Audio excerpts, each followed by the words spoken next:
بڑے آرام سے انہوں نے جنرل باجوہ اور جنرل فیض کا نام لے کے کہا اس سے زیادہ پرفارمنگ اور ایماندار اور اچھے نیوٹرل لوگ اویلیبل ہیں۔ اپنے پرسنل ایجنڈا کے لیے آپ اسٹیٹ انسٹیٹیوشنز کو بدنام کر رہے ہیں، برباد کر رہے ہیں خامخواہ کے لیے۔ جرنیل کا نام یہ لے رہے ہیں نہ تو یہ انٹرفیئر کرتے ہیں کسی عدلیہ میں، اور نہ یہ عدلیہ کسی کو انٹرفیئر کرنے دیتے ہیں۔ ہمارے پاس 2/3 کی میجورٹی آتی ہے، کانسٹیٹیوشنل امینڈمنٹ ضرور لائیں گے۔ بہت سی چیزیں 18ویں ترمیم کی ان کو رکھی جائیں گی، بہت سوں کو چینج کیا جائے گا۔ سر، آئین میں واضح طور پہ لکھا ہے کہ اگر کوئی سیاسی جماعت یا سیاسی پلیٹ فارم جو ہے وہ ریاست کی سلامتی کے حوالے سے، سالمیت کے حوالے سے کوئی نقصان اس کو پہنچا رہی ہو تو اس پر ڈکلیریشن حکومت جاری کر سکتی ہے، اس پہ پابندی لگ سکتی ہے۔ سر، آپ آئین اور قانون کے ماہر ہیں، حکومتی جو قانونی ٹیم کو لیڈ کرتے ہیں، کیا حکومت اس حوالے سے سوچ رہی ہے یا اس نے کبھی سوچا ہے کہ کچھ جماعتوں پر پابندی لگنے کے حوالے سے؟ وہ تقاریر جو تھیں وہ ہم نے آپ نے سب نے سنی، اور وہ تقاریر کیا تھیں؟ مثال کے طور پہ اگر تقریر یہ تھی کہ کسی سیاسی آپ کے مخالف لوگ ہیں، ان پہ چلیں آپ کرٹیسائز کر رہے ہیں، یہ آپ کا رائٹ ہے۔ ایک تو جو 3-4 چیزیں ہیں یہ مجھے نہ تو سمجھ میں آئیں اور اس بیانیے کو پاکستانیوں نے ریجیکٹ کر دیا۔ سب سے پہلے عدلیہ، اپوزیشن اس طرح کی بات کر رہی ہے کہ ایز ایف عدلیہ اپنا جو فیصلے دے رہی ہے وہ کسی پریشر میں دے رہی ہے۔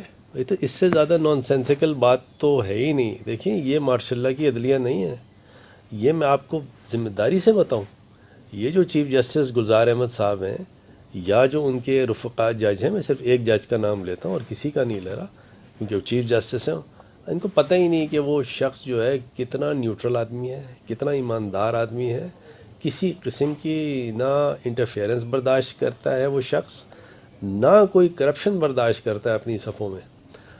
ایز اے کمپٹنٹ مین، مطلب چیف جسٹس گلزار احمد یا ان کے رفقا ججز یا ان سے نیچے ہائی کورٹ کے ججز، ایسے ماشاءاللہ ہمارے ججز ہیں، انڈیپینڈنٹ مائنڈڈ ججز ہیں، گورنمنٹ کے خلاف بھی فیصلہ دیتے ہیں، گورنمنٹ کے فیور میں بھی فیصلہ دیتے ہیں۔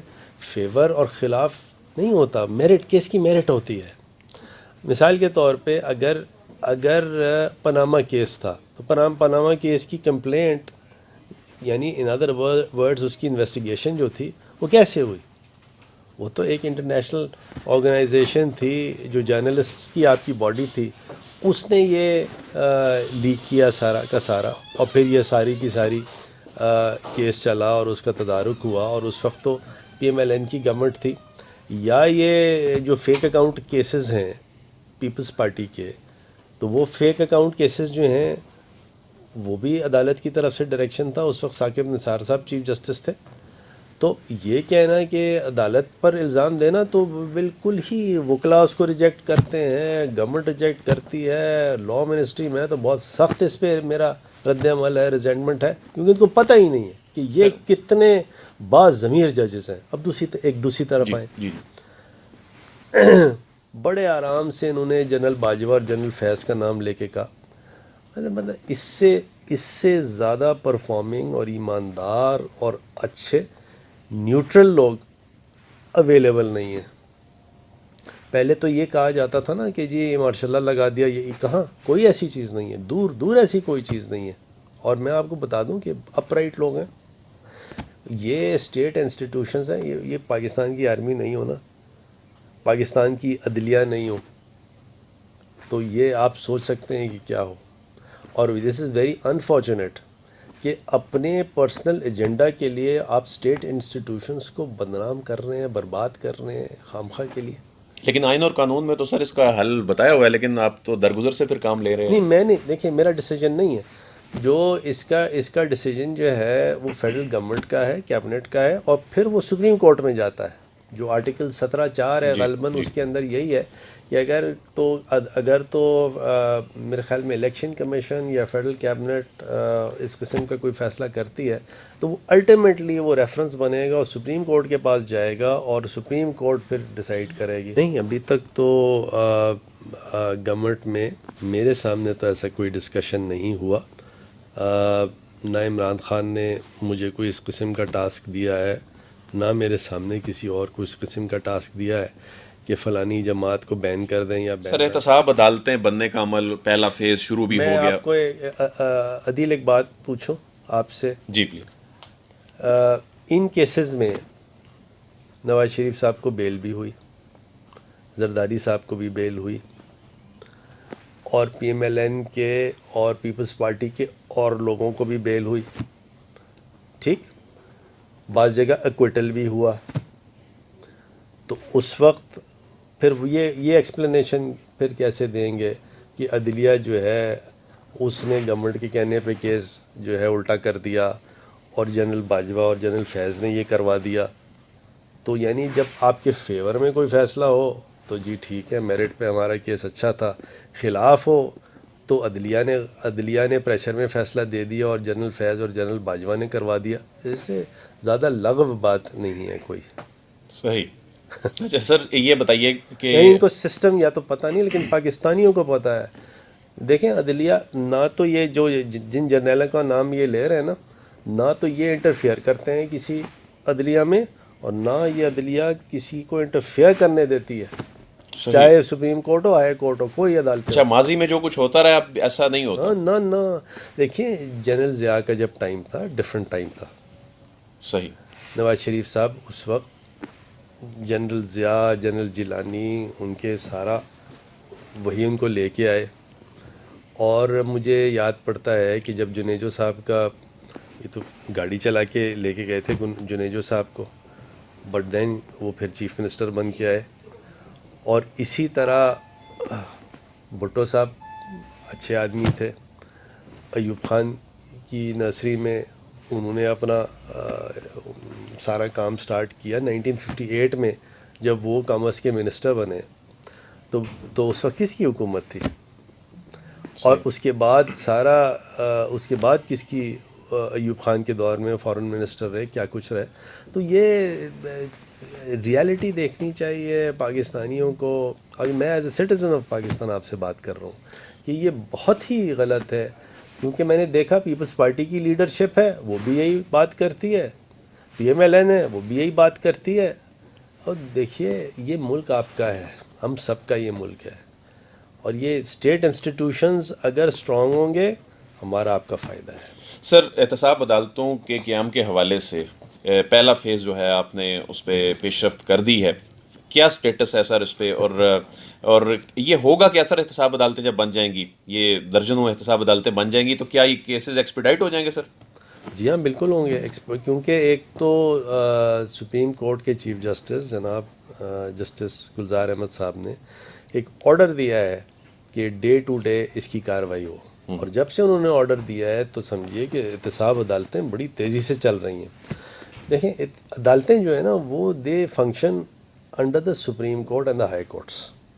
تو لہٰذا انہی کو ہی دیکھنا ہے کہ عدالتیں جو ہیں وہ تیز کام کر رہی ہیں، تیز کام نہیں کر رہی. اور یہ بڑا اچھا آرڈر انہوں نے پاس کیا. اور پھر جو 120 عدالتوں کی تھی تو اس کی تمام جو اپروولز ہیں وہ سارا سسٹم میں چیز ہم نے انٹروڈیوس کر دی ہے. لا منسٹری اس کے پیچھے پڑی ہوئی ہے کہ فرسٹ فیز میں 30-40 کورٹس آئیں گی، پھر سیکنڈ فیز میں. تو یہ انشاءاللہ العزیز بہت جلدی یہ عدالتیں قائم کی جائیں گی. اچھا سر 18ویں ترمیم جو ہے اس سے متعلق ایک ڈیبیٹ تو شروع ہوئی تھی کہ اس میں ترمیم ہونی چاہیے، بڑے مسائل ہیں، ملک کی گورننس کے ایشوز اس سے جڑے ہوئے ہیں. پیپلز پارٹی اس جانب بات ہی نہیں کرنے دیتی، نون لیگ بھی بات نہیں کرنے دیتی. تو سر یہ مسئلے پھر حل کیسے ہوں گے؟ یہ ڈیبیٹ جو ہے وہ ہو کر ختم ہو چکی ہے یا ابھی بھی اس پہ سوچا جا رہا ہے؟ نہیں دیکھیں دو الگ الگ آپ نے بات کی. ایک ذرا سا لوڈڈ کویسچن کیا، سوچا جا رہا ہے. مطلب جہاں تک کہ میں فروغ نسیم سٹیزن آف پاکستان، جی میں سوچتا ہوں اس کے بارے میں. میرے حساب سے 18ویں ترمیم میں کچھ چیزیں اچھی ہیں جن کو رکھنا چاہیے، کچھ چیزیں بالکل غلط ہیں ان کو ریورس کرنا چاہیے یا چینج کرنا چاہیے. اور آپ کو یاد ہے کہ یہ 73 کا کانسٹیٹیوشن تو بھٹو صاحب نے دیا تھا، تو انہوں نے تو 18ویں ترمیم ٹائپ کوئی چیز نہیں دی تھی. تو یعنی پیپلز پارٹی یہ کہہ رہی ہے کہ بھٹو صاحب نے 1973 کا کانسٹیٹیوشن غلط بنایا. ایسا نہیں ہے. دیکھیے کانسٹیٹیوشن جو ہے وہ چینج ہوتا رہتا ہے. لیکن چینج کیسے ہوتا ہے؟ اس کا جو پروسیجر ہے اس کے حساب سے چینج ہوتا ہے. اس وقت پی ٹی آئی اور اس کے الائز کے پاس 2/3 میجورٹی نہیں ہے تو کانسٹیٹیوشنل امینڈمنٹ نہیں لائی جا سکتی. لیکن اگر ہمارے پاس 2/3 کی میجورٹی آتی ہے تو ہم کانسٹیٹیوشنل امینڈمنٹ ضرور لائیں گے. بہت سی چیزیں 18ویں ترمیم کی ان کو رکھی جائیں گی، بہت سوں کو چینج کیا جائے گا. یہ دیکھیں ایولیوشنری پروسیس ہے، کیونکہ عوام کی جو حقوق ہیں، عوام کی جو وائس ہے، اس کی عکاسی جو ہے پارلیمنٹ کرتی ہے. سر، گلگت بلتستان کے حوالے سے الیکشن ہو گئے. اب گلگت بلتستان کے لوگوں کا جو ایک یہ احساس محرومی تھا کہ ان کو پاکستان کی پارلیمنٹ میں کیوں نہیں نمائندگی ملتی، ان کو کیوں نہیں سسٹم کے اندر لایا جاتا، تو اب کیا گلگت بلتستان کے حوالے سے آئین میں ترمیم ہونے جا رہی ہے؟ پہلے تو عدیل میں آپ کو کہوں کہ گلگتی اور بلتی بھائی ہمارے ایسے ہیں کہ اٹوٹ حصہ ہیں، اور کبھی بھی پاکستانیوں کے دل میں تو یہ بات ہی نہیں تھی کہ یہ ہم سے الگ ہیں یا کیا. لیکن دیکھیے، یونائٹڈ نیشنز کی سیکیورٹی کاؤنسل کی اور دیگر پروٹوکولز ہیں، کنونشنز ہیں، ایگریمنٹس ہیں، اور اس کے تحت ہی کام کرنا ہے جو بھی کرنا ہے.